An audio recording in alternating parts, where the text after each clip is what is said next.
আগে থেকে বইটার ভিতরে দেখি কি কি আছে, ওগুলো তো বলা যাবে। এটা অবশ্য কম্পারেটিভ রিলিজিয়নের ব্যাপার সম্ভবত মনে হচ্ছে।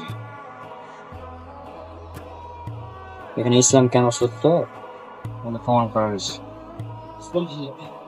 মানে এটা ইসলামের এ টু জেড পাওয়া যাবে না, তবে ইসলামের প্রমাণ এটা পাওয়া যাবে। তাহলে আমরা কাজ করতে পারি, ওনাকে জিজ্ঞেস করতে পারি লাইব্রেরিয়ানকে এরকম কি বই আছে।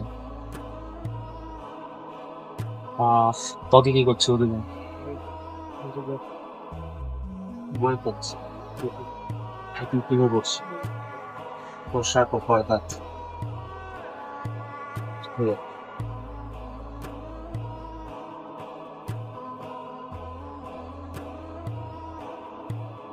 হুম, একদম কোন টাকা নেই।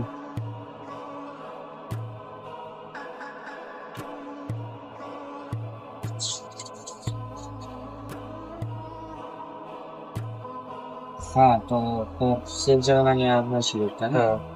এটা একটা বই দুটো করার আছে। ইয়াজুল মাজিদ, যেটা শেষ জামানে আসবে। এটা একটা ভালো হতে পারে টেনশন আরো আছে। তারপরে আমরা আর একটা বই দেখতে পারি ইসলাম সম্পর্কে আমাদের জানা অজানা। হুম, হ্যাঁ, এটা নেওয়া যেতে পারে আমার জন্য।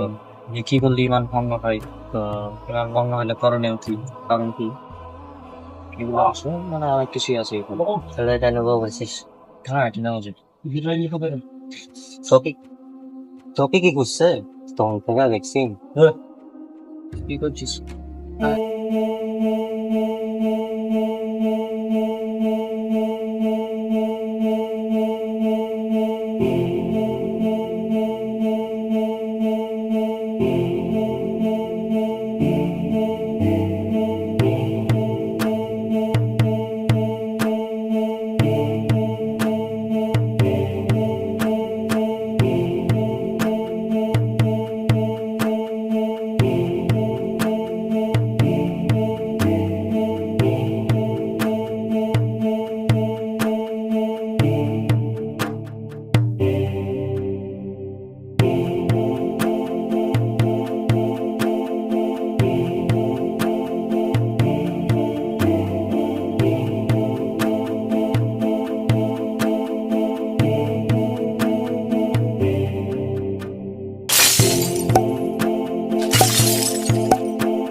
তুই তো জানিস আমি কিভাবে খারাপ পথ থেকে এসেছি। ওই মেয়েদের দিয়ে কেন দাঁড়াবি? ওরা এখন যে বয়সে আছে, আমরা আস্তে আস্তে যখন বড় হবো, এরা তখন কি পড়বে? Inter first year second year.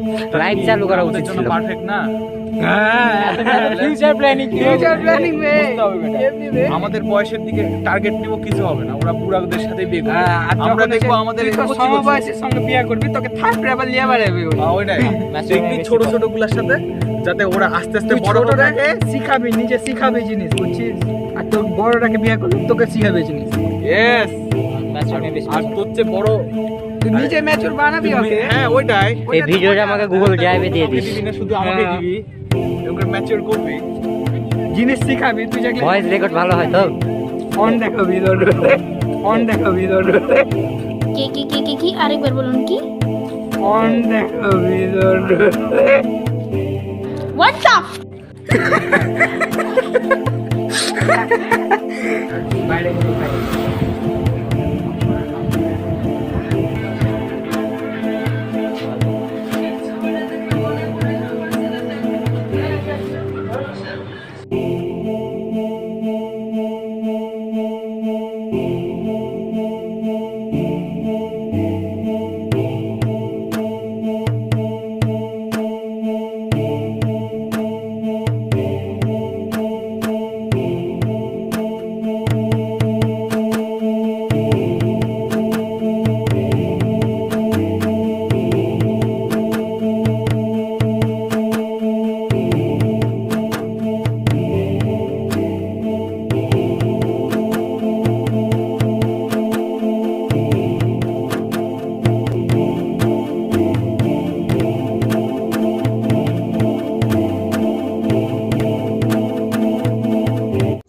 এখন সেটাকে আরো কিভাবে ভালো করা যায়, নিজের চরিত্রটা আরো একটু ভালো করতে চাইছি। এরকম কোনো বই খুঁজছি যেটা পড়লে বুঝতে পারে যে আমার কোনটা কাজ করা উচিত আর কোনটা করা উচিত না। ওই বই খুঁজছি, আচ্ছা। কোনটা নিবো এটা বুঝতে পারছি না, অনেক বলেই তো দেখতে পাচ্ছি। ভেবে নিতে। আমি একবার জিজ্ঞাসা করে আসি কোন বই নেওয়া যায়, তাই না? ওটাই বেশি ভালো হবে। হ্যাঁ। আচ্ছা,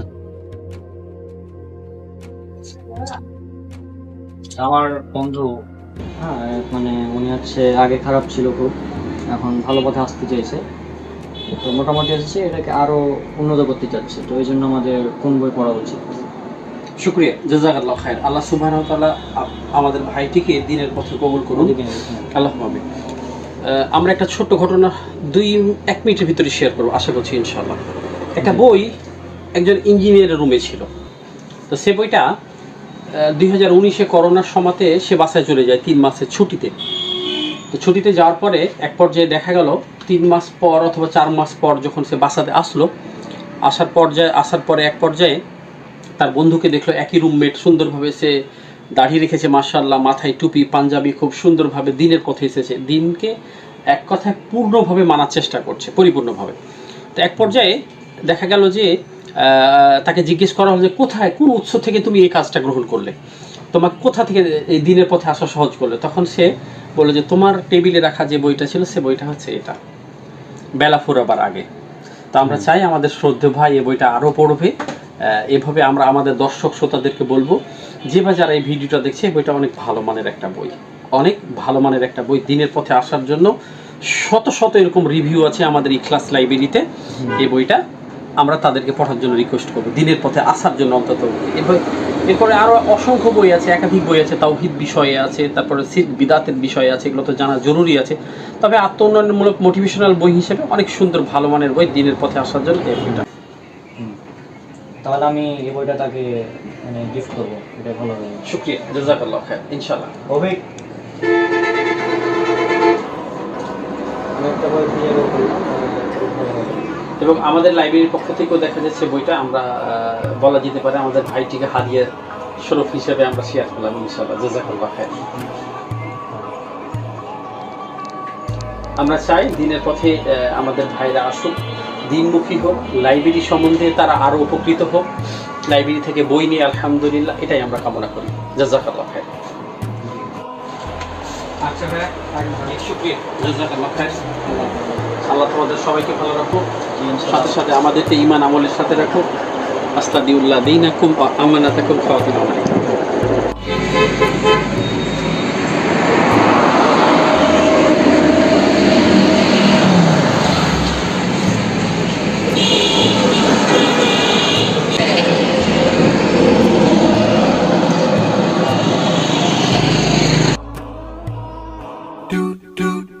আচ্ছা অভিক, শোন, তোকে আজকে লাইব্রেরিতে যে বইটা গিফট করলো, ওটা ভালোভাবে পড়িস, কারণ ওই বইয়ে অনেক ইনফরমেশন আছে, এবং অনেকেই আছে যারা ওই বই পড়ে মানে একদম নাস্তিক ছিল, সেও মোটামুটি ফিরে এসেছে ইসলামের পথে।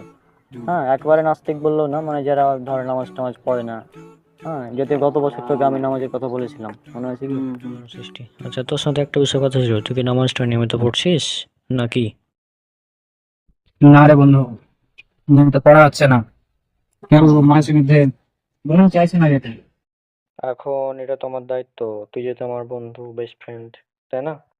অনেক হাদিসে নামাজের গুরুত্ব সম্পর্কে রয়েছে, এবং পবিত্র কোরআন একটা আয়াত আছে, এটা পবিত্র কোরআনের সূরা মুদাসসির সূরা নম্বর 74 আয়াত 42 এবং 43। আল্লাহ সুবহানাহু ওয়া তাআলা বলছেন, সেদিন অপরাধীদেরকে জিজ্ঞেস করা হবে যে কিসে তোমাদেরকে জাহান্নামে নিক্ষেপ করলো?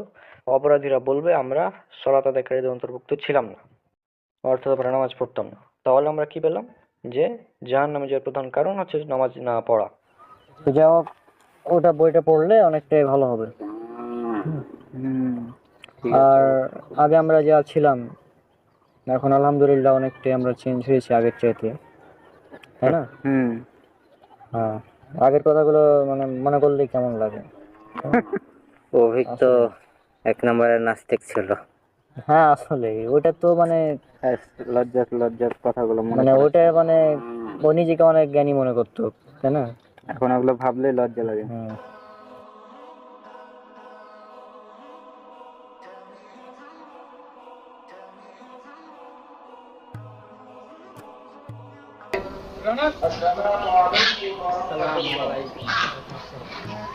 ভালো আছেন? কি অবস্থা? তুই তো কলেজে উঠে গেলি, গার্লফ্রেন্ড টার্লফ্রেন্ড থেকে বানালি, আরে না, যৌবন যৌবন উপভোগ করছিস। আরে না, সব গার্লফ্রেন্ড টার্লফ্রেন্ড ইসলামে হারাম। হুম। কত একবারে সাধু পেলে তুমি। ও ভাই, কি হয়েছে? মানে কি বুঝলাম না। এখন ইসলামে এটা হারাম, তো আমি এটা কেন করবো? কেন হারাম? আল্লাহ নিষেধ, প্রেম করা কেন হারাম তাহলে? হ্যাঁ আল্লাহ নিষেধ করেছেন তাই। কেন? আমি সবকিছু কি উত্তর দিতে হবে? কেন তো তুই তুই মানছিস, তাহলে তোর তো উত্তর দেওয়া উচিত। আমি মানি, কারণ আমি একজন স্রষ্টাকে বিশ্বাস করি, তিনি যে অবস্থিত ছিলাম সেটা মানি। তো যা বলেছে সব কয়টাই মানতে হবে, স্রষ্টা আছে তুই কিভাবে বিশ্বাস করিস? আচ্ছা স্রষ্টা নাই, তুই কেন বিশ্বাস করিস যে স্রষ্টা নাই? এটা কারণ তোর কেন মনে কিছু নির্দিষ্ট ভাবে তৈরি হয়ে গেছে। কে বলবো? প্রথমে মহাবিশ্বে কিছুই ছিল না, তারপরে বড় বিস্ফোরণ হয়েছে, বিগ ব্যাং যেটাকে বলে। তারপরে সবকিছু ছড়াতে লেগেছে, মাধ্যাকর্ষণ এসেছে, যার কারণে একটা বস্তু অন্য বস্তুর সঙ্গে কাছে এসে তো এগুলা, প্ল্যানেট তৈরি করছে। হ্যাঁ তো এগুলো তুই জানলে কিভাবে? বিগ ব্যাং হয়েছে মানলাম, সমস্যা নেই, বিগ ব্যাং হয়েছে এটা আমরাও মানি। হ্যাঁ, বিগ ব্যাং হওয়ার পর কি এমনি এমনি সেটা সবকিছু তৈরি হয়? আচ্ছা আমি যদি এখানে তোকে বললাম তো যে আমি বুঝলাম, ডার্ক ম্যাটারের কারণে এসে মাধ্যাকর্ষণ বলতে তৈরি হয়েছে, একটা বস্তুর সঙ্গে আরেকটা বস্তু জোড়া লেগেছে, যার কারণে বড় বড় প্ল্যানেট তৈরি হয়েছে, গ্রহ তৈরি হয়েছে, মহাকাশ তৈরি হয়েছে, উপগ্রহ তৈরি হয়েছে। আচ্ছা তুই যে ডার্ক ম্যাটার, ডার্ক এনার্জির কথা বলছিস, এগুলো তো দেখেছিস না, তোরা কেন বিশ্বাস করিস? বিজ্ঞান প্রমাণ করেছে তাই। আচ্ছা বিজ্ঞান প্রমাণ করেছে তাই? বিজ্ঞান কবে প্রমাণ করেছে এগুলা? ওটা জানি না। সর্বোচ্চ হবে 100-200 বছর আগে, তাই না? হ্যাঁ, কিন্তু এখন তোকে যদি দেখাতে পারি তাহলে বেশি ভালো হয়। আল্লাহ বলেছেন পবিত্র কোরআনে, 1 নম্বর পয়েন্ট থেকে আসছি আমি। পবিত্র কোরআনে আল্লাহ বলছেন এই মহাবিশ্বে মানে এক সময় কিছুই ছিল না, পরবর্তীতে আল্লাহ সুবহানাহু ওয়া তাআলা মানে যেটা বলছেন এক্সাক্ট আয়াতটা আমি বলি, সূরা আম্বিয়া। আয়াতটা দিয়ে আমাকে মাথা ঝামেলা লাগাস না তুই। আচ্ছা, আয়াতে গেলে তো আয়াতে আমি যাচ্ছি না, আমি জাস্ট বলি মেসেজটা, তারপরে এটা কোথায় আছে আমি বলছি। তো আল্লাহ যেটা বলছেন কোরআন মাজিদে, সূরা আম্বিয়া সূরা নাম্বার 21 আয়াত নাম্বার 31, এখানে 30, হ্যাঁ এখানে আল্লাহ বলছেন যে এই মহাবিশ্বের সবকিছু এক সময় একসাথে মিশে ছিল, অতঃপর আল্লাহ বলছেন আমি ভাগে পৃথক করে দিলাম।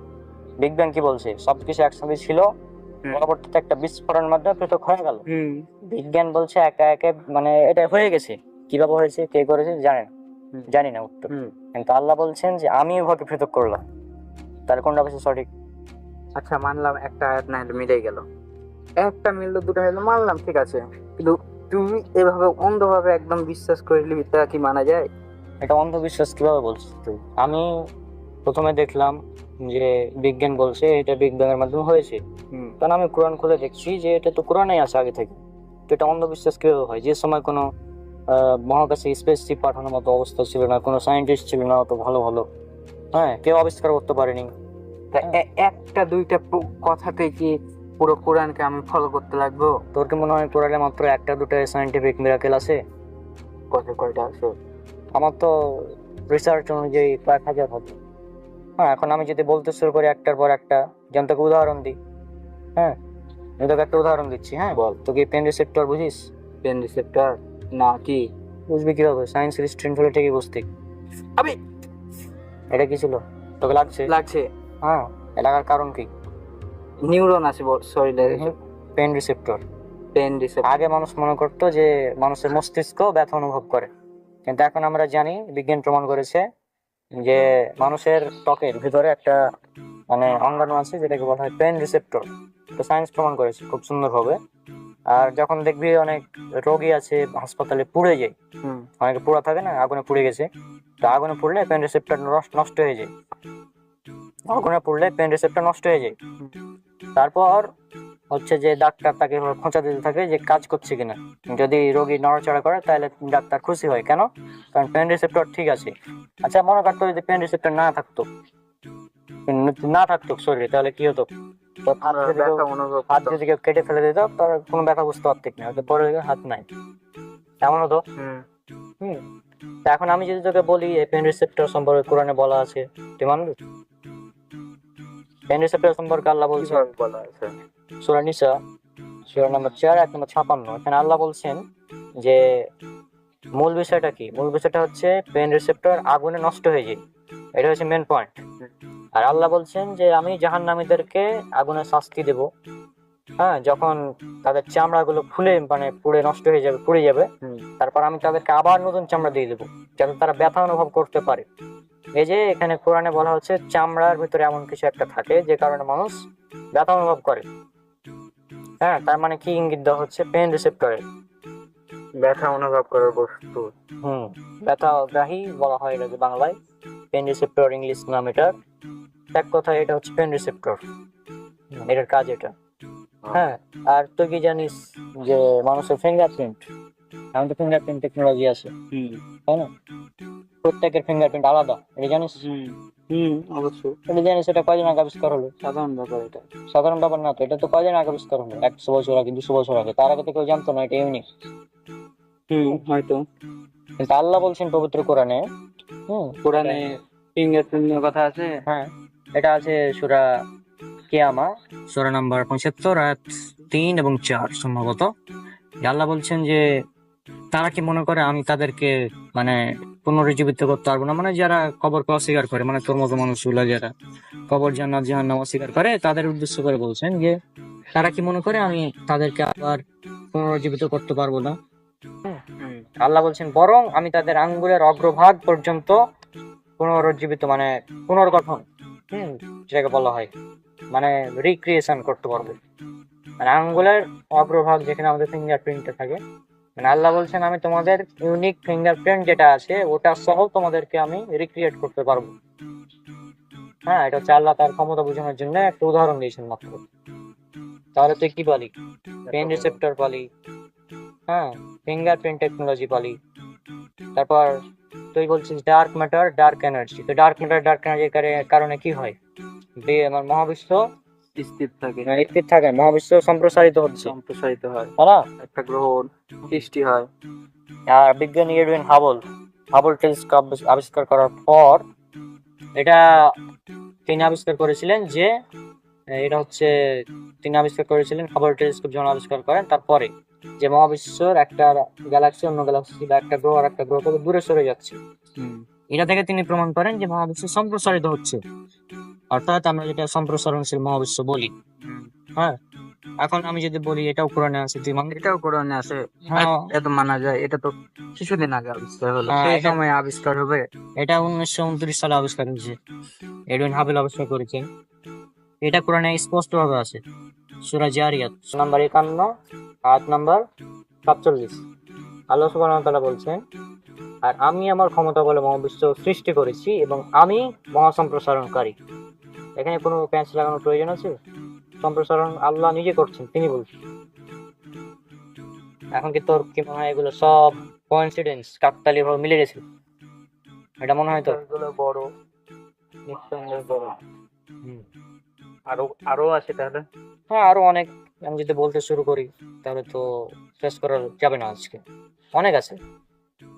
তুই কোরআন সম্পূর্ণ করেছিস? হ্যাঁ, সম্পূর্ণ পড়ে আমি রিসার্চ করে দেখলাম। তুই এক কাজ কর, তোকে আমি একটা দিই, হচ্ছে কোরআন মাজিদটা বাংলা, মানে আরবি না পারলেও আরবি পড়ার প্রয়োজন নেই, তুই বাংলা অনুবাদটা পড়বি সম্পূর্ণ A to Z বাংলা অনুবাদ? তুই দরকার হলে তুই মনে কর যে আমি কোরআনের ভুল ধরবো, এই জন্য তুই পড়া শুরু করবি প্রয়োজনে। ঠিক আছে, ওরা সম্পূর্ণ পড়, তারপরে হচ্ছে আমাকে জানাবি যে কি হলো। আমার মনে হয় না কোরআন সম্পূর্ণ তোর পড়া কাছে বাংলা অনুবাদ আছে? আমার কাছে বাংলা অনুবাদ নাই, তবে এখন তো ইন্টারনেটে যুগ, সার্চ করলে পেয়ে যাবে। বাংলা কোরআন লিখবি গুগলে, চলে আসবে A to Z সব। বসে পড়বো, ভুল দেখবো যে কতগুলো ভুল আছে। হ্যাঁ, সমস্যা নাই, ভুল বের করবো। তবে এখানে একটা আমি সতর্কবাণী দিয়ে দিই, মানে কোরআন বাংলা অনুবাদ পড়বে ঠিক আছে, কিন্তু এমন কোন ওয়েবসাইটে চলে গেলি যেখানে বিভিন্ন নাস্তিক আছে, তারা আবার বিভিন্ন উল্টাপাল্টা ভাবে ভুল বের করে রাখে, যদিও সেগুলো ভুল না। তাদের মস্তিষ্ক ভুল। এখন তুই একটা অঙ্ক বুঝতে পারছিস না, হ্যাঁ, এখন এটা অঙ্কের ভুল না তোর ভুল? আমার ভুল। হ্যাঁ, তা এখন তুই যদি কোরআনের কোনো আয়াত না বুঝতে পারিস তাহলে কি এটা কোরআনের ভুল না তোর ভুল? ও আমার ভুল। এটা তো আমাকে বুঝতে হবে। তো কোরআনে তো এখন তুই অঙ্ক বুঝিস না, আর তুই এবার অঙ্ক ভুল এবার রেখে দিবি না কোনো টিচারের কাছে যাবি যে অঙ্ক ভালো বুঝি? শিক্ষকের কাছে যাবো অবশ্যই। হ্যাঁ, তো অবশ্যই আমাদের তো সেটাই করতে হবে। আমরা যখন কোরআন বুঝতে পারছি না একটা আয়াত, তখন একজন শিক্ষকের কাছে যেয়ে বলবো যে আচ্ছা আমি কোরআনের আয়াতটা বুঝতে পারছি না, আমাকে একটু বুঝিয়ে দেন এটা কি। হ্যাঁ, এটা করবো তুই? অবশ্যই। হ্যাঁ, তো এভাবে। আর আল্লাহ কোরআনে বলে রেখেছেন যে আমি প্রত্যেককে তার নিদর্শন দেখাবো, তাদের নিজেদের মধ্যে, নিজের নিদর্শন মানে তাদের নিজেদের মধ্যে এবং আকাশ দিগন্তে আল্লাহ সুবহানাহু ওয়া তাআলা নিদর্শন দেখাবেন। এখন যদি আমাদের চোখকে ভালোভাবে দেখি আমরা, আমাদের চোখ মূলত দেখতে অনেকটা আসমানের নেবুলার মতো, এটা একটা নিদর্শন হতে পারে। তারপর মানুষের মানে মস্তিষ্কের যে নিউরন গুলো মানে ছড়িয়ে ছিটে আছে, এটা যদি 3D ইমেজ আমরা দেখি, যেগুলো আর্টিফিশিয়াল, সেটাও যদি দেখি, আর মহাবিশ্বকে যদি দেখি, দেখতে অনেকটা একই রকম মনে হয়। এগুলো তো কাকতালীয় ভাবে মেলা সম্ভব নয়। আর অনেক নিদর্শন আছে। হ্যাঁ, যেমন তোর চোখে যে কারণে দেখতে পাই আমরা রড সেল এবং কোন সেল, এটা যদি একটা এদিক ওদিক হয় তাহলে কিন্তু আমরা দেখতে পাবো না। তো তোর কি মনে হয় একটা মানে এত সুন্দর বডির মধ্যে এত মেকানিজম, এগুলো এমনি এমনি হয় কোনো স্রষ্টা ছাড়াই? সেই মোবাইলটা আমার হাতে আছে, এই মোবাইলটা আমি যদি বলি এই মোবাইলটা কেউ তৈরি করেনি, এটা এমনি এমনি আমার কাছে চলে এসেছে, অনন্তকাল থেকে আছে, মানবি না? তো তোর কি মনে হয় এটা কেউ তৈরি করেছে মোবাইল? অবশ্যই। অবশ্যই একটা ফ্যাক্টরি এটা তৈরি করেছে। তো ঠিক সেরকমই এই মোবাইলের চেয়ে তো অনেক কোটি কোটি গুণ মানে জটিল আমাদের বডি। আমাদের ভেতরে যে রক্তকণিকা, রক্তনালী আছে না, যে রক্ত দিয়ে আমাদের রক্তগুলো চলাচল করে, এই রক্তনালীগুলোকে খুলে যদি আমরা সব বের করি, একজন প্রাপ্তবয়স্ক মানুষের পৃথিবীকে 3 বারে ভয় কাঁচানো যাবে, এতগুলো রক্তনালী আছে। তো এগুলো কোনো স্রষ্টা ছাড়া কিভাবে চলছে? এত বড় মহাবিশ্ব, এতগুলো গ্যালাক্সি কিভাবে চলছে, এগুলো নিয়ে একবার চিন্তা করতে হবে। আর আল্লাহ বলছেন পবিত্র কোরআনে যে এটা সম্ভবত 52 নম্বর সূরা তুর 35 নম্বর আয়াতে আছে, আল্লাহ বলছেন যে তারা কি কোনো স্রষ্টা ছাড়াই সৃষ্টি হয়ে গেছে নাকি তারা নিজেরাই স্রষ্টা? প্রশ্ন করছেন, তারা কি স্রষ্টা ছাড়াই সৃষ্টি নাকি তারা নিজেরাই স্রষ্টা? যে কোনো একটা হবে, হয় তারা স্রষ্টা ছাড়াই সৃষ্টি হয়ে গেছে অথবা তারা নিজেরাই স্রষ্টা মনে করছে। তো এই বিষয়গুলো তো বুঝতে হবে, তাই না? আর তুই যে আমাকে বলছিস আমি অন্ধবিশ্বাস করছি, আমি অন্ধবিশ্বাস করি না তো। আমি তো নিজে আগে নাস্তিকের মতো ছিলাম, পরে এগুলো রিসার্চ করার পর দেখলাম যে না, নাস্তিকতা মূলত অন্ধবিশ্বাস। কারণ একজন নাস্তিক বলেছে যে ইসলাম ভুল, ও ঠিক আছে এটা ভুল, বা কোনো যাচাই বাছাই না করে। তা আমি এগুলো যাচাই বাছাই করার পর তারপরে ইসলাম নিয়ে এসেছি। তো সর্বপ্রথম কাজ হচ্ছে কোরআনটা ভালোভাবে পড়তে হবে A to Z, তাহলে সব উত্তর পেয়ে যাবে। আশা করছি উত্তর পেয়েছিস। তাহলে কোরআনের ভুল ধরার জন্য কোরআন পড়তে লাগবে। হ্যাঁ, এখন তোর উদ্দেশ্য যদি ভুল ধরাই থাকে, ভুল বের করবি, আমি অ্যান্সার দিব, সমস্যা নেই। যদি কোনো ভুল পাস, আর আমার মনে হয় না কোনো ভুল পাবে, কারণ কোরআনেই চ্যালেঞ্জ করা আছে সূরা বাকারা সূরা নাম্বার 2 আয়াত নাম্বার 2 যে এই সেই কিতাব যাতে কোনো সন্দেহ নেই। এখন এমন এক কিতাব যাতে কোনো সন্দেহ নেই, অর্থাৎ একটা চ্যালেঞ্জ। এখন এই চ্যালেঞ্জে তুমি যদি পারো অ্যাকসেপ্ট করো, সমস্যা নেই। তো আশা করছি ভালো লাগে কোরআন পড়লে। সম্পূর্ণ পড়ার পর আমাদের জাস্ট বুঝ আজকে ইনশাআল্লাহ দেখি কবে দেখা হয় পরবর্তীতে। ভালো গেলাম।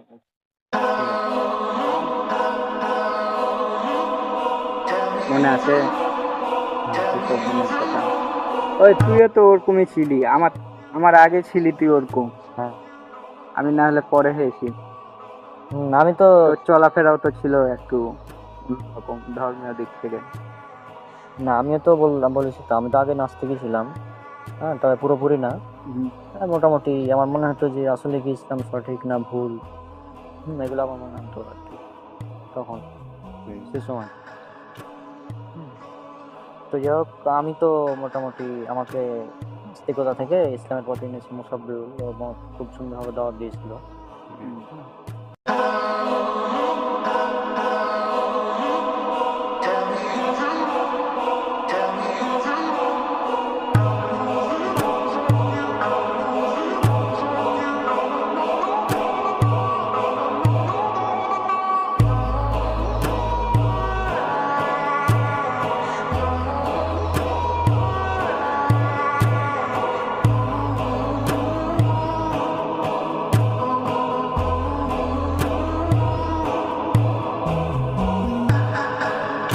ঘড়ি তো ভালোই।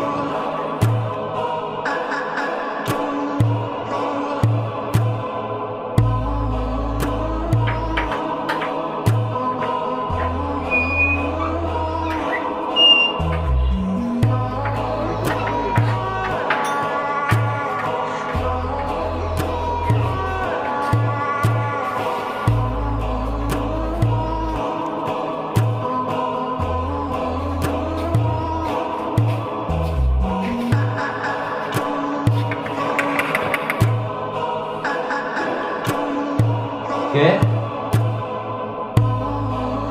আরে আমি রণব। ও রণব, আচ্ছা চলো ভিতরে আসো। টান চলো চলে যাও।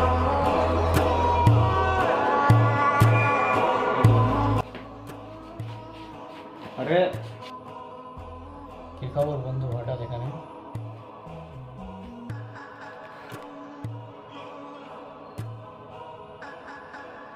তুই এরকম হুজুর হয়ে গেছিস কখন তো? আমি সত্যকে খুঁজে পেয়েছি, সেজন্য আমি এ পথে এসেছি। আশা করছি তুমি এ পথে আসবে একদিন। হৃদয়, মানে তুই এখন এগুলো বিশ্বাস করিস? আমি তো কোনো সৃষ্টিকর্তা বিশ্বাস করি না।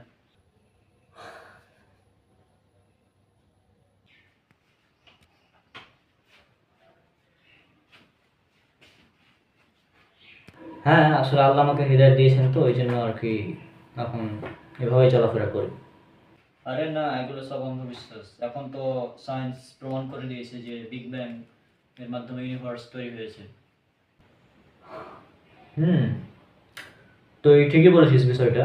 আচ্ছা তুই এক কাজ কর, তুই এখানে আয়, তারপর আমরা কথা বলি। আচ্ছা আসছি।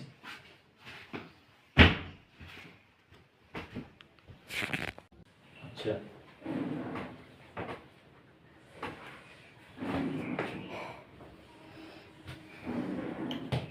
হ্যাঁ দেখ, হ্যাঁ বল। তুই যেটা বললি এটা হচ্ছে বিগ ব্যাং থিওরি, তাই তো? কি বলতে চাইছিস? হ্যাঁ তুই ঠিকই শুনেছিস যে big bang theory, big bang এর মাধ্যমে আমাদের এই ইউনিভার্স তৈরি হয়েছে। হ্যাঁ এটা ঠিক আছে, এটার সাথে আমি একমত, কোনো সমস্যা নেই। তুই ঠিকই বলেছিস যে এই মহাবিশ্ব বিগ ব্যাং এর মাধ্যমে সৃষ্টি হয়েছে। হ্যাঁ, আর এ ব্যাপারে পবিত্র কোরআন আগেই বলে দিয়েছে। পবিত্র কোরআনে আল্লাহ বলছেন, তুই কিন্তু এই কোরআনের এক বা বিজ্ঞানের সাথে কোরআনের আমি ব্যাখ্যা করছি না, আমি বিষয়টা বলি। এটা হচ্ছে সূরা আম্বিয়া, সূরা নাম্বার 21 আয়াত নাম্বার 30। আল্লাহ সুবহানাহু ওয়া তাআলা বলছেন, অবিশ্বাসীরা কি ভেবে দেখে না যে আকাশমণ্ডলী এবং পৃথিবী মিশে ছিল ওতপ্রোতভাবে, অতঃপর আমি উহাকে পৃথক করে দিলাম। অর্থাৎ আল্লাহ সুবহানাহু ওয়া তাআলা পৃথক করে দিয়েছেন। হ্যাঁ, আর বিজ্ঞানীরা বলছে এটা একটা মহাবিস্ফোরণের মাধ্যমে পৃথক হয়ে গেছে, তাই না? এটা তো কোইন্সিডেন্স হতে পারে, কাকতালীয়ভাবে মিলে গেছে, হতে পারে না? যিনি এই মহাবিশ্ব সৃষ্টি করেছেন তিনি তো জানবেন তিনি কিভাবে সৃষ্টি করেছেন, তাই না? তো আল্লাহ সুবহানাহু ওয়া তাআলা যেহেতু এই মহাবিশ্ব সৃষ্টি করেছেন, হতে পারে এটা সুতরাং তিনি বলে দিয়েছেন এই বিষয়টা কাকতালীয়ভাবে মিলে গিয়েছে, হতে পারে তো, তাই না? ইনসিডেন্স, তাই না? কাকতালীয়, তোর মনে হয় এটা কাকতালীয়ভাবে মিলে গেছে, তাই না?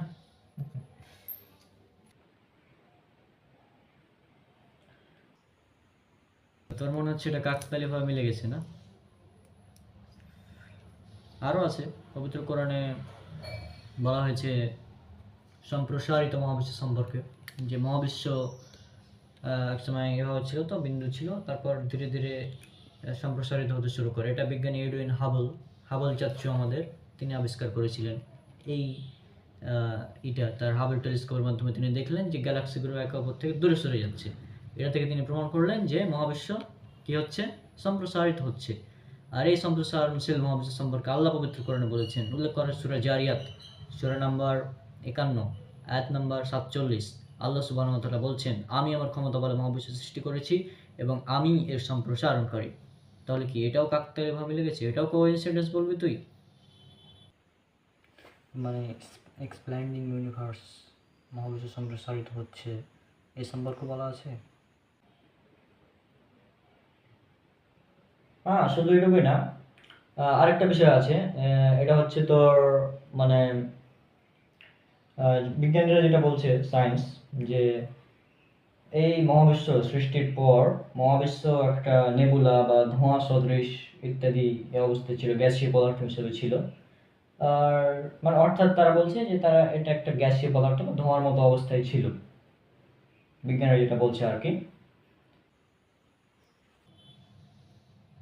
তো আল্লাহ সুবহানাহু ওয়া তাআলা বলছেন সূরা ফুসসিলাত সূরা নম্বর 41 আয়াত নম্বর 11, আল্লাহ সুবহানাহু ওয়া তাআলা তিনি বলছেন, অতঃপর তিনি আসমানের দিকে মনোনিবেশ করলেন যা ছিল ধোঁয়া সদৃশ বা ধূম্রপুঞ্জ বিশেষ বা ধোঁয়ার মতো, অর্থাৎ ধোঁয়ার মতো ছিল।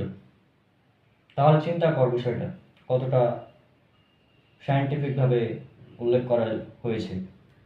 আর তোরা বলছিস যে কোরআন নাকি মিথ্যা, নাউজুবিল্লাহ, এইগুলো বলছিস তোরা।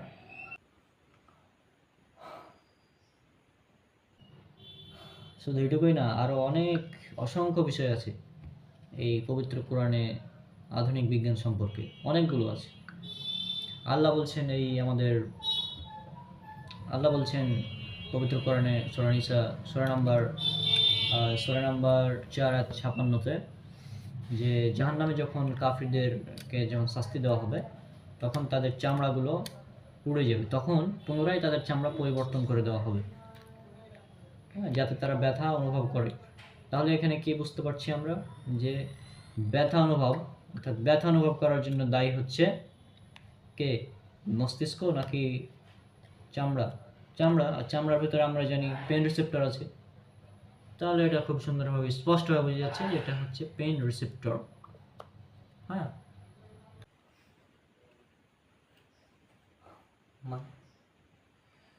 না এটা আসলে ভাবার বিষয়। হ্যাঁ, ব্যাপারটা আসলেই কেমন লাগছে। হ্যাঁ, এটা তো অবাক করার বিষয় হবেই না, তারপরে তো অবাক লাগবেই, তাই না? কারণ এই বিষয়টাই তো এরকম। এই পেন রিসেপ্টর সম্পর্কে আশা করছি তুই জানলি, এটা পবিত্র কোরআনে সুন্দরভাবে বলা হয়েছে। এছাড়াও আরো অনেক বিষয় আছে, যেমন পবিত্র কোরআনে আরো আছে। আল্লাহ বলছেন, এটা আছে সূরা আম্বিয়া সূরা নাম্বার 21 আয়াত নম্বর 104-এ, সম্প্রসারণ একবার থেমে যাবে এবং মহাবিশ্ব সংকুচিত হওয়া শুরু করবে। আর যেটাকে বিজ্ঞানীরা বলছেন বিগ ক্রাঞ্চ, যেটা বিগ ক্রাঞ্চ থিওরি নামে পরিচিত। আমি যে তথ্যগুলো বলছি এগুলো তুই গুগলে যদি সার্চ করিস, মহাবিশ্ব সম্প্রসারণশীল মহাবিশ্ব, তারপর বিগ ক্রাঞ্চ থিওরি, বিগ ব্যাং থিওরি, হ্যাঁ, তারপর এই মহাবিশ্ব যে নেবুলা ধোঁয়ার মতো ছিল, এই বিষয়গুলো তুই গুগলে সার্চ করলে পেয়ে যাবি। আর আরেকটা বিষয় এই বিজ্ঞান সম্পর্কে পবিত্র কোরআনে উল্লেখ করা হয়েছে, এটা আছে সূরা আম্বিয়া সূরা নম্বর 21 আয়াত নম্বর 104 নম্বর আয়াতে বলা হচ্ছে যে সেদিন আল্লাহ সুবহানাহু ওয়া তাআলা আসমানকে গুটিয়ে ফেলবেন, যেভাবে গুটানো হয় লিখিত দলিলপত্র দিয়ে, মানে কাগজকে যেভাবে আমরা গুটিয়ে ফেলি না, এভাবে আল্লাহ আসমান এবং জমিনকে গুটিয়ে ফেলবেন। যেটা বিগ ক্রাঞ্চ থিওরি ইঙ্গিত দিচ্ছে যে মহাবিশ্ব সম্প্রসারিত হচ্ছে, একবার সংকোচন শুরু হবে, যে মহাবিশ্ব একদম সংকুচিত হয়ে যাবে। তাহলে কি এগুলো কাকতালীয়ভাবে মিলে গেছে বলবে?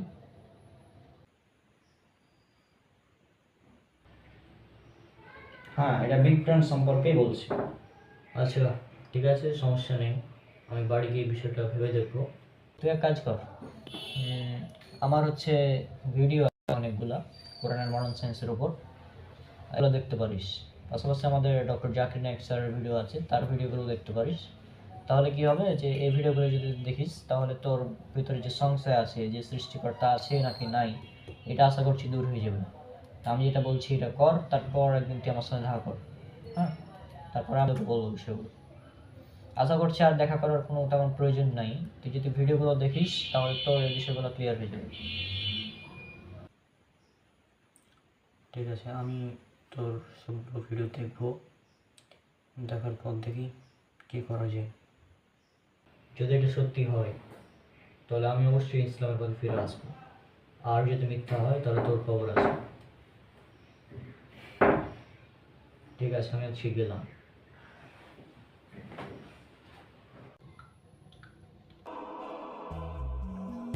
আচ্ছা, তারপর হচ্ছে আমাদের ওই স্কুলের ঘটনা। স্কুল থেকে যখন আমরা আসতাম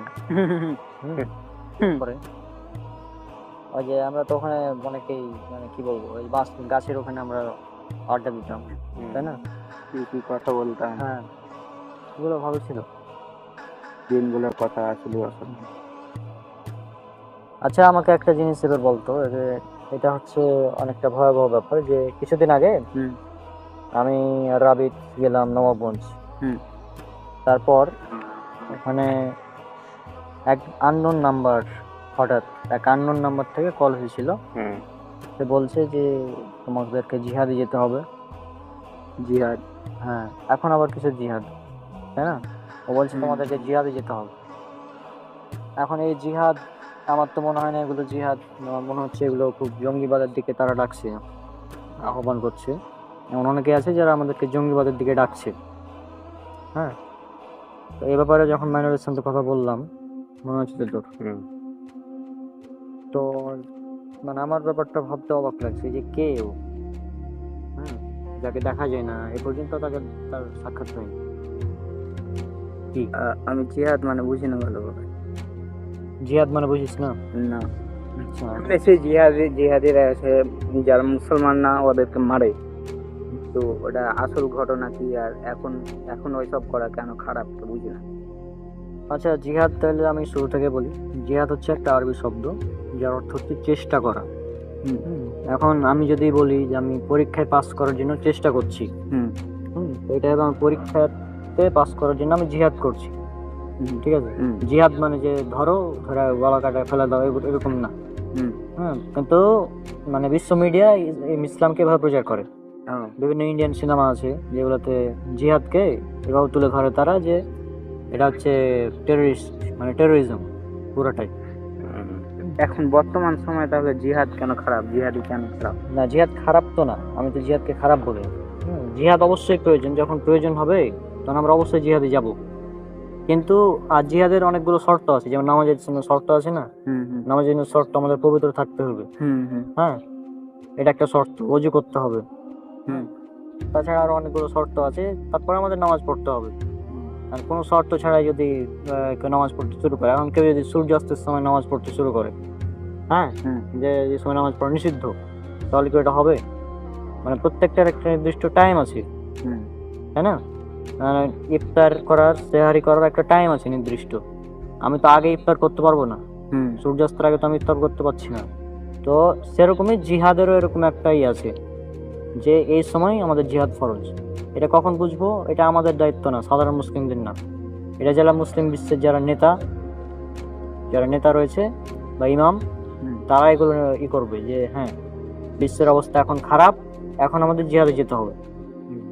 মানে আমাদের কাফেরদের বিরুদ্ধে অস্ত্র ধারণ করতে হবে। এটা কখন? একদম লাস্ট পর্যায়ে গিয়ে। মানে প্রথমে আমরা এমনি জাস্ট কথোপকথনের মাধ্যমে এটা করব, ইসলাম প্রচারের চেষ্টা। হ্যাঁ, ইসলাম প্রচারের চেষ্টা করব যে হ্যাঁ, আমরা কথা বলে ভাই এটা আসলে সঠিক না, আপনারা যেগুলো করছেন এগুলো ঠিক না, এভাবে আমরা বুঝাবো প্রথমে।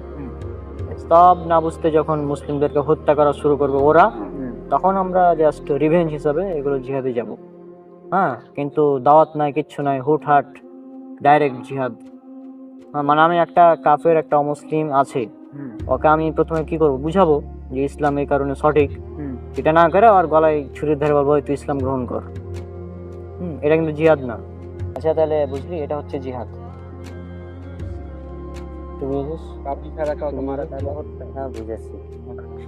আব্বাও পছন্দ করে না, যে আমি আর এসব পছন্দ করি না, যে জিহাদ এগুলো পছন্দ করি না। আর কেউ আমার সামনে কথা বললো আমি সহ্য করি না ওসব। তা তুই তোরা বন্ধুরা জিজ্ঞাসা করছিস, সেটা শুনলাম আসলে কয়টা বাচ্চা? তো মূলত আমরা জিহাদকে যেভাবে দেখি, মানে সমাজে যেভাবে প্রচার করা হয়, ওটা আসলে না। জিহাদ আসলে অন্যরকম, অন্য কিছু। এটা ইবাদত, অবশ্যই এটা ইসলামের সর্বোচ্চ একটা ইবাদত, কিন্তু এটা মূলত ওভাবে না যেভাবে আমরা ভাবি, মানে যেভাবে দেখানো হয় আমাদের মুভির মাধ্যমে, ওটা এটা না। তো যাই হোক, আমাদের অনেক সময় হয়ে গেছে। তুই কি এখানে বসে থাকবি? মাথাটা ঠান্ডা যাবে। আচ্ছা, যাবি নাকি? আমরা তো ওদিকে যাই, দেখি ঠিক আছে। পরে ঠিক আছে, আচ্ছা।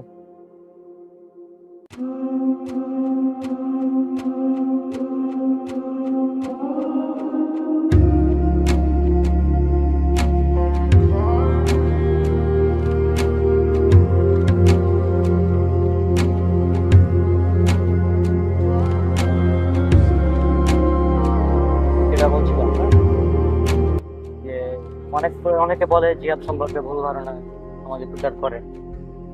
আশা করছি অভিক এবার বিষয়টা বুঝেছে।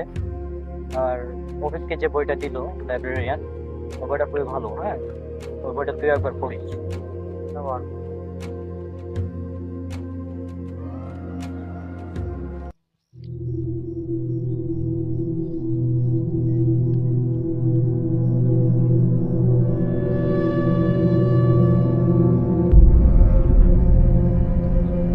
রে অভিক, কি অবস্থা? এই তো চলে এলি না? আমি চলে গেলাম, কিন্তু একটা দরকার ছিল তোর সঙ্গে, গুরুত্বপূর্ণ কথা ছিল, যে না আবার এলাম। মাইনুল করে গেল। মাইনুল চলে গেল বাসায়, ও আর আসবে না। আচ্ছা, কি বলছিলেন? তো বলছিলাম যে আমাদের একটা কাজ করতে হবে। তুই তো ইসলামের পথে ফিরে এসেছিস, সেটা ভালো কথা। এখন তো নামাজ টামাজ পড়িস, এটা ভালো। তবে আমাদের একটা কাজ করতে হবে, যেটা না করলে আমাদের মানে পরিপূর্ণ আমরা মুসলিম হতে পারবো না। কি কাজ? কাজটা হচ্ছে আমাদেরকে জিহাদে যেতে হবে। হ্যাঁ, হ্যাঁ, তুই না এক্ষুনি বললি জিহাদ খারাপ? জিহাদ তো খারাপ না, আমি বোঝাচ্ছি যে আমি যেটা বলেছি তখন ওখানে মাইনুল ছিল, আর মাইনুল এগুলো পছন্দ করে না, তুই জানিস। ওই জন্য আমি এগুলো বলেছিলাম তখন। হ্যাঁ, কিন্তু জিহাদে আমাদের যেতে হবে, কারণ বর্তমানে মুসলিমদেরকে অনেকে হত্যা করছে কাফেররা। তো আমাদের এখন কাফেরদের বিরুদ্ধে জিহাদ করতে হবে, তাদেরকে হত্যা করতে হবে। এটাই আমাদের ইসলাম, বুঝলি? মানে কাফেরদের বিরুদ্ধে যুদ্ধতে যেতে হবে। হ্যাঁ, আমাদের এখানে যেতে হবে। ঠিক হবে এটা? এখন আমি তোকে একটা বক্তব্য যদি শোনাতে পারতাম, তাহলে আমার বস আছেন, হ্যাঁ, মানে উনি একজন ভালো ইমাম। উনি পিএইচডি করেছেন মিশর থেকে। এছাড়াও আরো বিভিন্ন জায়গায় তার ডিগ্রি আছে, এবং তিনি ইসলাম সম্পর্কে খুব ভালো জানেন। তো তিনি আমাকে বললেন যে তোমার বন্ধুরা যারা আছে তাদেরকে গিয়ে বলো, তার যদি আসে তাহলে আমাদের একটু বড় হবে।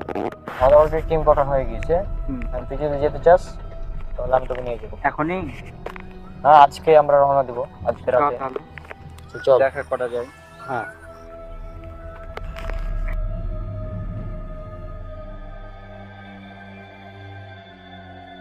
শোন, হ্যাঁ, যা হোক, আমাদের এগুলো আমি যদি তোকে বলি কখনো এর পরে যে জিহাদে যেতে হবে না, তাহলে কিন্তু কথা শুনবে না, খবরদার, ঠিক আছে? না, আমারই কথা শুনবে না, কারণ আমি হয়তো মাইনরের কারণে এগুলো হতে পারে। হ্যাঁ, দূরে দূরে থাকছিস কেন? ভয় লাগছে নাকি আমাকে? না না, আমার সমস্যা নাই, এটা এমনি আর কি। হ্যাঁ, আমার ক্যাপ তো লালই, কিন্তু হ্যাঁ, এটা মনে হয় অভিজ্ঞের ক্যাপ। চল, ভুল করে দিলে নিয়ে চলে আসি।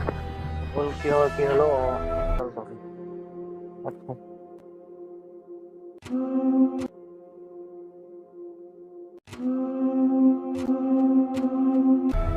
হ্যাঁ, আমরা পড়ে গেছিল, আমরা ওঠার সময় ক্যাপটা হাত থেকে পড়ে গেছিল, আমি পিছনে না দেখে মনে হয় ক্যাপটা নিয়েছিলাম। চল চেঞ্জ করে আসি, বেশি দূর তো যাই, তাই না?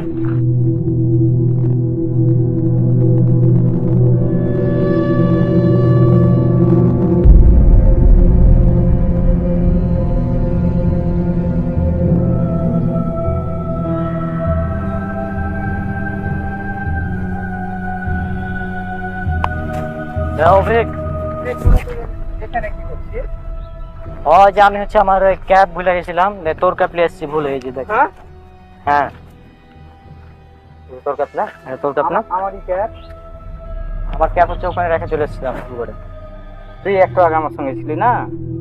হ্যাঁ, ও তো আমার সাথে ওখানে ছিল, দিয়ে আবার এখানে এলাম আমার ক্যাবের জন্য। আমি হচ্ছে যে আমার ক্যাব ওখানে রেখে চলে গেছি, ভুল করে তোর ক্যাব নিয়েছিলাম। তুই একটু আগে আমার সঙ্গে ছিলি না? এটা আবার কি বলছিস? আমরা তো একটু আগে ওখানে গেছিলাম, আমরা ওখানে দেখলাম যে ক্যাবটা মানে ভুলে গেছি, যে তখন আর কি আমরা চলে এলাম ক্যাবটা চেঞ্জ করার জন্য। আমি যে তোর সঙ্গে এক্ষুনি কথা বলছিলাম। কিভাবে সম্ভব ভাই? আবার খাওয়া শুরু করছিস নাকি? না, সত্যি আমি ধর্মের পথে আসার পর আমি সব কিছুই লাইনি। ও তো তখন থেকে আমার সাথে ছিল, যে এতক্ষণে এলাম না, এটা একটা আমার এটার কিছু কানেকশন আছে। আমি তোকে বলেছিলাম না যে মাহিম বলছিল যে ওই নাকি আমার মতো কাউকে দেখেছে, তাহলে এটা কি সেই? কি কি কি কি দেখেছে? না, মানে মাহিম আমাকে যেটা বলছিল সেটা হচ্ছে যে যেটা বলেছিলাম তোকে সেদিন, হ্যাঁ, যে ও নাকি আমার মতো কাউকে দেখেছে। আমি প্রফেসর পড়াই, কিন্তু ও নাকি নসিপুরে আমার মতো কাউকে দেখেছে ওর বাড়ির সামনে। হ্যাঁ, তো ওই ওখানে আমাকে বলছিল যে জিহাদ না কিসের জন্য ও ডাকছিল। আমাকে এক্ষুনি তুই ওই কথা বললি, কিন্তু আমি তো আসছি। আমাকে বললি মাইনুল ছিল না ওই জন্য কথা বলিনি, তুই আমাকে আবার জিহাদের জন্য ডাকতে গেছিলি। আমি এক্ষুনি ওখানে ছিলাম, তখন আমার সঙ্গে কথা বলছিল, আমি সত্যি বলছি, আমি কোনো কিছু খাইনি। এটা ভাবতে হবে তোর মতো কাউকে দেখতে পেয়েছে আচমকা। একজন দুজন না, এক্ষুনি আমি যেখানে বসেছিলাম মাহিম নাকি ওখানেই দেখেছিল, ছিল। আবার এই বলছে এই নাকি দেখলো, এরপরে কি নাকি কে দেখবে, মানে কি ব্যাপার, এই বিষয় নিয়ে দেখতে হবে আমাদের আসলে। আচ্ছা, তো আমাদের এই বিষয়টা নিয়ে ভাবতে হবে। তো তার আগে তোর ক্যাব ধর আর আমি ক্যাবটা দিই। তোর কাপটা ওখানে থেকে এসেছে। ও আচ্ছা, ওকে আসি।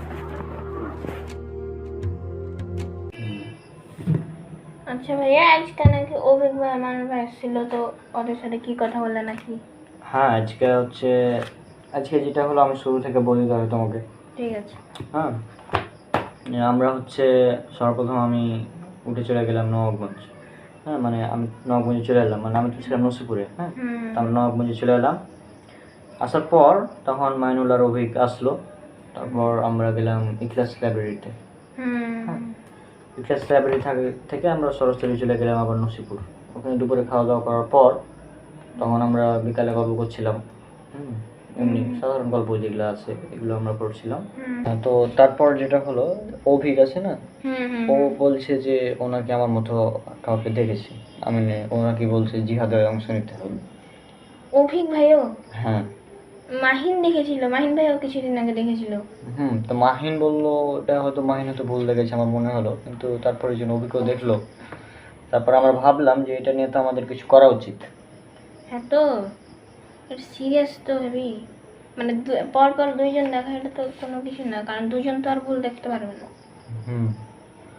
তাহলে দেখি কালকে মারুফ মানে মাইনুল আর মোসাব্বিরুল, ওদের দুজনকে ডাকবো আমরা। হ্যাঁ, ওদের দুজনকে ডাকার পরে তখন আমরা বিষয়টা মানে ক্লিয়ার করার চেষ্টা করবো দুজনে কি হতে পারে। আচ্ছা, এখন তোমার অঙ্কগুলো হলো? হয়ে গেছে। হ্যাঁ, তাহলে এটা বুঝেছো অঙ্ক? আচ্ছা, ঠিক আছে, তা অঙ্কগুলো করো আর দেখা যাক কি হয় কাল।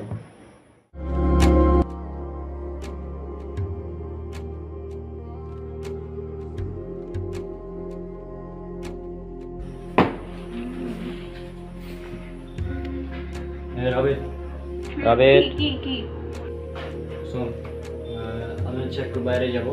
হ্যাঁ, তো গেটটা লাগিয়ে দিবি, আর এই যে বিছানটা আছে না, বিছানটা একটু ঠিকঠাক করবি, ঠিক আছে? মাইনুল আসতে পারে তো, আমাকে একটু আনতে যাবো। হ্যাঁ, তো গেটটা রেখে দিবি।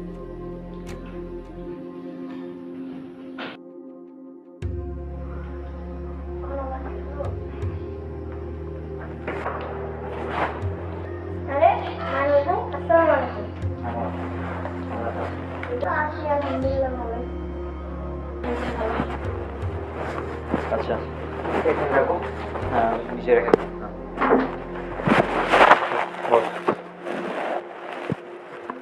তো যেটার জন্য ডাকলাম তোকে, হ্যাঁ, সেটা হচ্ছে যে এখন বল কি করা যায়। সেদিন অভিক যেটা দেখলো, এটা আসলেই মানে কেমন লাগছে, তাই না? তারপর ও মাহিম দেখেছে, আবার অভিক দেখেছে। হ্যাঁ, এটা আসলেই বিষয়টা কেমন ছিল, ব্যাপারটা তো নিয়ে আমাদের ভাবতে হবে, তাই না? আজকে 10 দিন পার হয়ে গেল, তারপরেও আমরা কোনো খোঁজ পাচ্ছি না। 10 দিন পর, মানে 10 দিন পর থেকে 10 দিন আগে তাকে লাস্ট দেখলাম, অভিক দেখলো, তারপর তাকে পাওয়া যাচ্ছে না। এখন কী করা উচিত বলে তোর মনে হয়?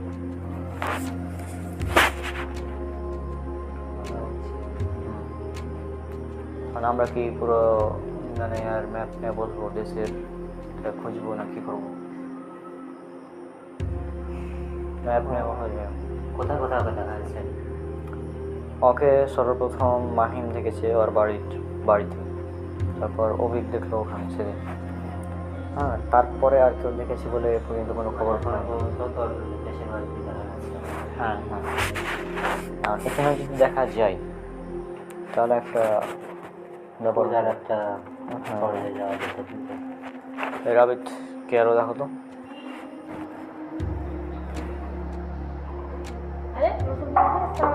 ওয়ালাইকুম আসসালাম। মোসাব্বিরুল ভাই আপনি? হ্যাঁ হ্যাঁ হ্যাঁ, এই রাবিত তুমি ওখানে বসো আর ওকে এখানে বসতে দাও। হ্যাঁ জি ভাই, বসেন এখানে।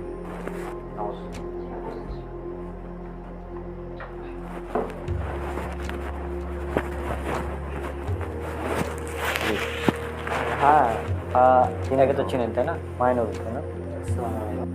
কেমন আছো তুমি মাইনুল? আলহামদুলিল্লাহ ভালো। হ্যাঁ আলহামদুলিল্লাহ ভালো। তো রণব বলো, আমি তো তোমার নতুন বাড়ি খুঁজতে গিয়ে আর কি ভাবছিলাম এটা হতে পারে, নক করলাম আর কি। হ্যাঁ, তো তুমি ডাকতে চেয়েছিলে কী কারণে? তো হ্যাঁ ভাই, আপনাকেও আমি ডাকতাম, ফোন দিতাম, কিন্তু আপনি চলে এসেছেন, ভালো করেছেন। হ্যাঁ, তো যাই হোক, আমাদের যেটা আপনাকে বলছিলাম যে মাহিম আমার মতো কাউকে দেখেছে। পরে যেটা হলো, আমরা যখন গ্রামের বাসে গেলাম, আমি গেছিলাম, মাইনুল গেছিলো আর অভিক গেছিলো। তো আমরা তিনজন গিয়ে দেখলাম অভিক নাকি তাও দেখেছি। হ্যাঁ, তো বিষয়টা আসলেই মানে অন্যরকম বিষয়, আমি এরকম বিষয় এর আগে কখনো দেখিনি। এখন জিনের ব্যাপারটা হচ্ছে যে জিন তো হতেই পারে, কিন্তু তার মানে এই না যে মানে এইভাবে মানুষকে ধোঁকা দেবে। এখন কিছু মানুষ আছে যারা মনে করো জিনকে কন্ট্রোল করতে পারে, তো তাদের মধ্যে এমন কোনো ভিলেন থাকতেই পারে, মানে এমন কোনো কেউ থাকতেই পারে যে হচ্ছে যার আদেশে জিন এই কাজগুলো করছে। হ্যাঁ, এমনটা হতে পারে। এখন আমি তো বিষয়টা দেখবো, সমস্যা নেই। আমার রিসার্চ মোটামুটি মানে আমি মানে কোনো কিছু বুঝতে পারছি না যে কী হতে পারে এটা। মানে এটা একটা মানে এরকম কেস মানে আমি কোনোদিন দেখি যে একই মানে তোমার মতো হুবহু তো মেজাজ আলাদা। হ্যাঁ, কিন্তু এটার মানে কী বলবো, এটা জাস্ট মানে আমি এখনও বুঝতে পারছি না। আমি যে বললাম জিন হতে পারে, হ্যাঁ হয়তো হতে পারে, জিন সম্ভাবনা আছে, কিন্তু তার মানে না ওটা জিন হবে। হ্যাঁ, দেখো কী করা যায়। আর ওই আননোন নাম্বারের কোনো খোঁজ আমি এখনও পাইনি, তারপরও চেষ্টা চালাচ্ছি, দেখা যাক কী হয়। হ্যাঁ, আর মাইনুল তুমি একটু বিষয়টা দেখবা, এই আননোন নাম্বার সম্পর্কে খোঁজ নিয়ে দেখবা। হ্যাঁ, যেহেতু তোমার বড় বড় এর সাথে লিঙ্ক আছে, এগুলো ভালো পাবা। আমারও বেশি সময় নেই, আমি চলে যাব। আচ্ছা, সমস্যা নেই, আমরাও বাইরে যাবো। আচ্ছা, আমি কিছু জানতে পারলে তোমাকে অবশ্যই জানাবো পরে। আমরা ঠিক ছিলাম। হ্যাঁ, যদি ইনশাল্লাহ পরে দেখা হবে। রাবিত দেখতে লাগবে।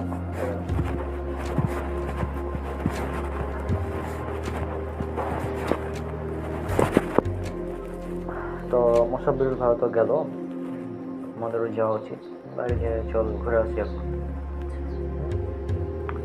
আর আচ্ছা রাবিত, তুই ডেট লিখে দিস আমরা যাওয়ার পর। আচ্ছা ঠিক আছে।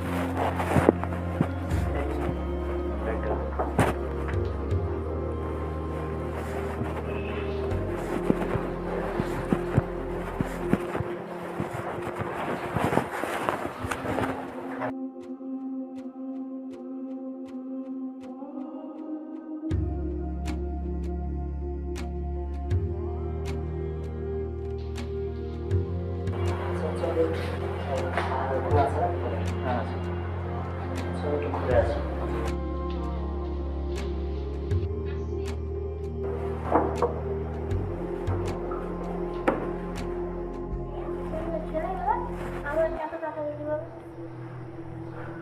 চল আমি যাবো। মাইনে চলে গেল, একটা জিনিস আচ্ছা চলো।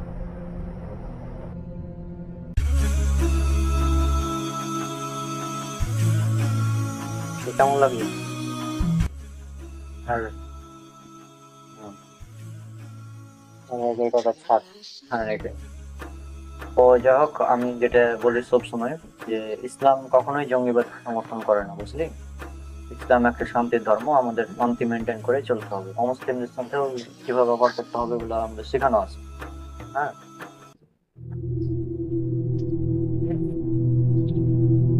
তো আমাদের অবশ্যই মানা থাকবে না, এখানে দাঁড়াতে মানে দাঁড়াবো। এখানে দেখো চারিদিক কত ভালো, দেখো চারিদিক দেখো ভালো লাগে।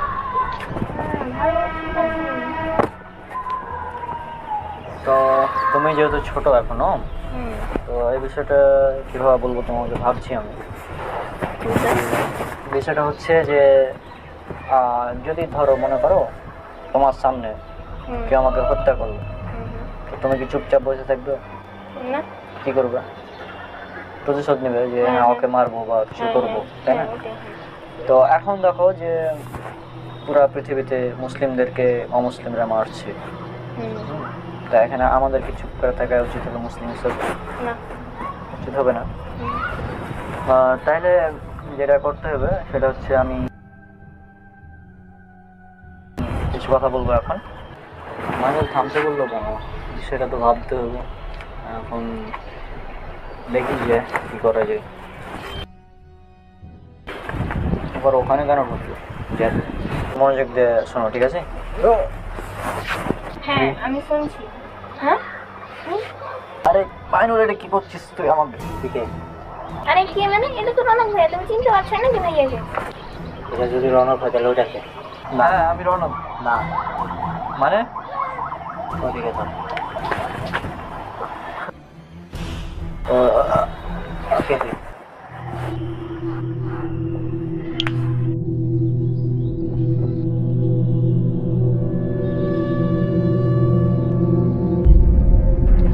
মাইনুল, কি হয়েছে এখানে? তোমাকে থামতে বললি ওখানে, আর রাবিদ তুমি এখানে। যাকে সবাই দেখছে আজকে ধরা পড়লো। হ্যাঁ কে? তো কই ও? পাঁচতলা থেকে কোথায় গিয়ে ফেরালো? তার মানে জিন ছিল ওটা। আমি তো গোসল করে আসছি নাকি, গোসল করে রেডি হয়ে আসছি, তো একটা কাপড় টাপড় নিয়ে নিবি। ঠিক আছে ঠিক আছে, আচ্ছা, আচ্ছা। তুমি বসে থাকো, আমি আসছি।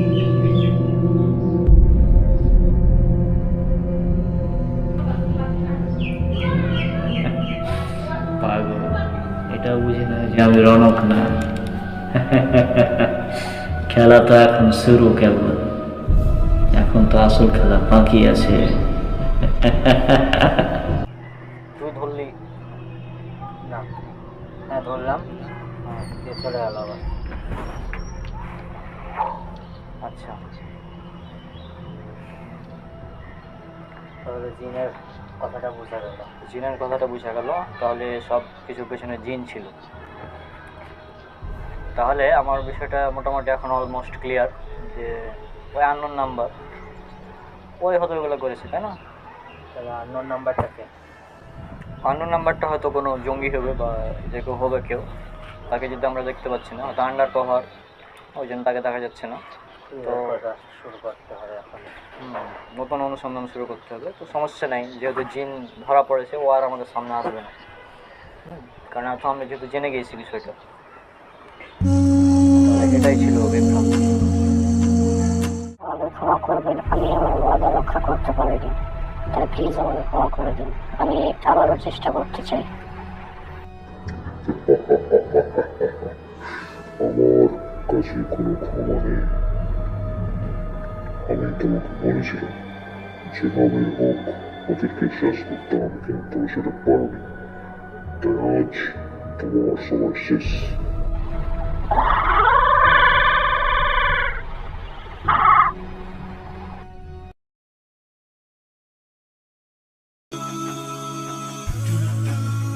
রাবিট পড়ালো। আচ্ছা, তো অঙ্ক বেলা করেছিস? ঠিক আছে, এখন আবার কে কল দিন? আবার আননোন নাম্বার। হ্যাঁ ধরি। হ্যালো। কি ভাবছ সব এখানেই শেষ?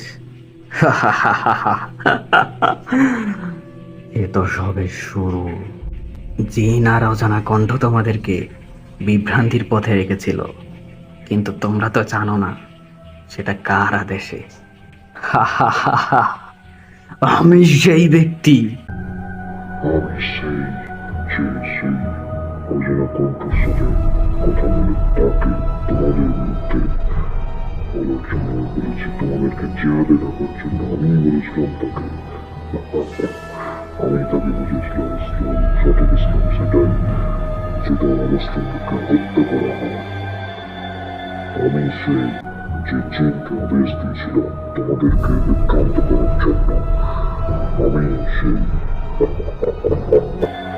তবে আমাকে খুঁজে পেতে তোমাদের আরো 5 বছর লাগবে। সমস্যা নেই, আমি তোমাদের অপেক্ষায় আছি। আসো, দেখা হবে, কথা হবে এবং প্রমাণ হবে কে ইসলামের পক্ষে আর কে ইসলামের বিপক্ষে, কে আসলে হিরো আর কে ভিলেন।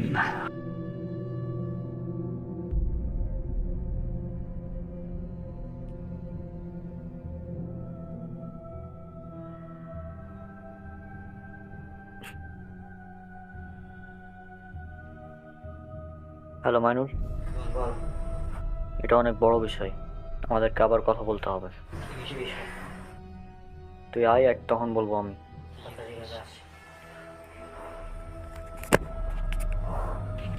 আসো, দেখা হবে, কথা হবে।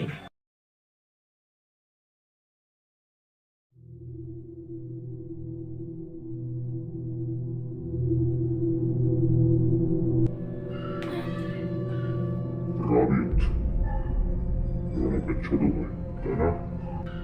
ও তো আপনি ওই ব্যক্তি যে ভাইয়াকে কল দিয়ে বলছিল যে 5 বছর লাগবে ধরতে আপনাকে। ব্রিলিয়ান্ট, তুমি তো দেখছি সেই ব্রিলিয়ান্ট। অবশ্যই আমি সেই ব্যক্তি, আর আমাকে ধরতে 5 বছর লাগবে। 5 বছর আমি জাস্ট একটা টাইম বলেছি, কিন্তু সে আমি কখনোই ধরতে পারবো না যদি আমি না চাই। কারণ আমি যে কোনো টাইমে যে কোনো জায়গায় ট্রাভেল করতে পারি। মজা পেয়েছেন নাকি? এটা সম্ভব নয় জীবন। শুধু তোর কাছে এটা মজা লাগছে না? এটা মজা মনে হচ্ছে তোর কাছে? এটা তো সম্ভবই না। আরে শুধু তুই কি বুঝবি কোনটা সম্ভব আর কোনটা অসম্ভব? এখন তোর ভাইয়ের সামনে থেকে তোকে এখান থেকে নিয়ে যাবো, তোর ভাই তোকে খোঁজার জন্য দিন রাত এক করে ফেলবে, তবুও সে কখনো খুঁজে পাবে না যদি আমি না চাই।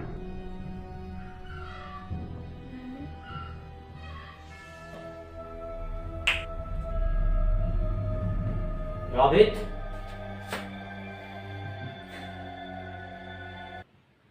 তোর ভাই তো অজ্ঞান হয়ে গেছে, আমি যতক্ষণ না চাইবো সে যতক্ষণ পাবে না। তোকে আমি ছাড়বো না, তোকে আমি এখানেই ধরবো আজকে।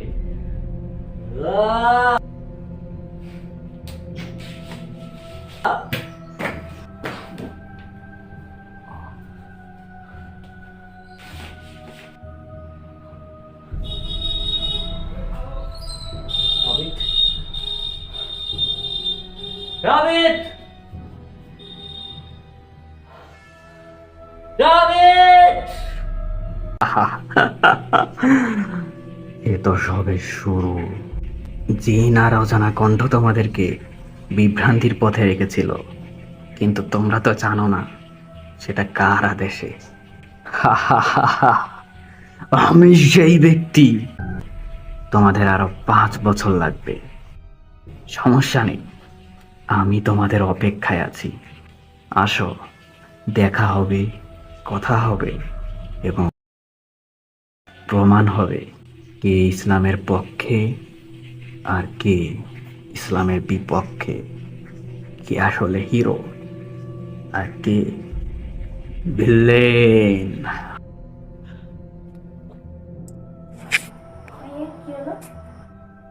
আর কে ভিলেন।